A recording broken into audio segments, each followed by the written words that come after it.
Hello बच्चों, कैसे हैं आप। आशा करती हूँ आप घर में होंगे और अपने स्वास्थ्य का ध्यान रख रहे हो। बच्चों, मैंने आपको पिछली वीडियो में उत्साह कविता के सार समझाया था, जो सूर्यकांत त्रिपाठी निराला जी द्वारा लिखा हुआ है। सूर्यकांत त्रिपाठी निराला जी ने 2 कविताएं लिखी हुई हैं, एक उत्साह और दूसरी अठ नहीं रही। तो पहले मैं आपको उत्साह की व्याख्या समझाऊंगी। तो आज मैं आपको इस उत्साह कविता की व्याख्या समझाऊंगी, जो पेज नंबर 33 पर है। और इस व्याख्या को समझने से पहले हर बार की तरह आप मेरे YouTube चैनल को लाइक और सब्सक्राइब करना ना भूलें। तो बच्चों, आइए मैं आपको व्याख्या समझाऊं। तो यहाँ पर व्याख्या में है बादल गरजो। यहाँ पर मैंने आपको बताया था कि बादल लेखक का प्रिय विषय है और वो प्रकृति से बहुत प्रेम करते थे। प्रकृति में वो बहुत कुछ देखते थे, तो बादलों को उन्होंने अपना प्रिय विषय बनाया और ये उत्साह कविता पूरी बादलों के ऊपर ही उन्होंने लिखी है। तो यहाँ पर बादल गरजो, बादल तुम गर्जना करो, खूब आवाज करो, घेर घेर घोर गगन धराधर, आकाश को चारों ओर से घेर लो और फिर बरसो। घेर घेर घोर गगन, तुम पूरे आकाश को घेर लो और आवाज करते हुए बरसो। ललित ललित काले घुंघराले, बाल कल्पना कैसे पाले।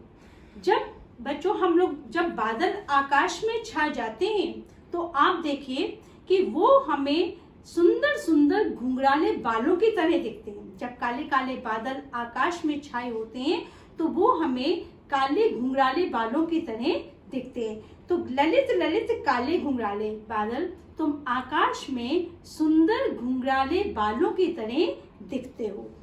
बाल कल्पना कैसे पाले, और तुम बालक की कल्पना के समान। विद्युत छवि उर्मे कवि नव जीवन वाले, तुम्हारे अंदर बिजली, तुम्हारे हृदय में बिजली छिपी हुई है और तुम लोगों को नया जीवन देने वाले हो। तुम सबको नया जीवन देने वाले हो। ब्रज छिपा नूतन कविता, फिर भर दो बादल गरजो। तुम्हारे अंदर ब्रज छिपा है, ब्रज मतलब कठोरता है, और तुम एक नई कविता को फिर से जीवन दो। बादल गरजो, बादल तुम गरज गरज कर बरसो। ये था आपका पहला पैराग्राफ। दूसरा पैराग्राफ, बिकल बिकल उन्मन थे उन्मन, विश्व के निधाग के सकज। बादल तुम बरसने के लिए चारों ओर से बेचैन थे और अनमने थे। विश्व के सभी प्राणी व्याकुल और अनमने थे। बादल गरजो, बिकल बिकल उन्मन थे उन्मन, विश्व के निधाग के सकज। बादल तुम बरसो, और बादलों के न बरसने से चारों ओर बेचैनी थी। विश्व के सभी प्राणी व्याकुल और अनमने थे। विश्व के सब प्राणी जो थे व्याकुल थे, व्याकुल मतलब बेचैन थे, अनमने थे। क्यों? क्योंकि बादल नहीं बरस रहे थे। आए अज्ञात दिशा से अनंत के घन, अंतहीन बादल, अंतहीन बादल जिनका कहीं अंत नहीं होता। तो अंतहीन बादल अज्ञात दिशा से आए। अज्ञात दिशा, जिस दिशा का हमको पता नहीं होता है, उसको हम कहते हैं अज्ञात दिशा। अंतहीन जिसका कहीं अंत ना हो। तो आए अज्ञात दिशा से अनंत के घन, तुम अज्ञात दिशा से अंतहीन बादल आयो, जहां कहीं बादलों का अंत नहीं है। तप्त धरा, तप्त धरा तपती हुई धरती, जो धरती बहुत गर्म हो गई है, जल से फिर शीतल कर दो। ये बादल तुम तपती हुई धरती को जल बरसाकर उसको ठंडा कर दो, शीतल कर दो।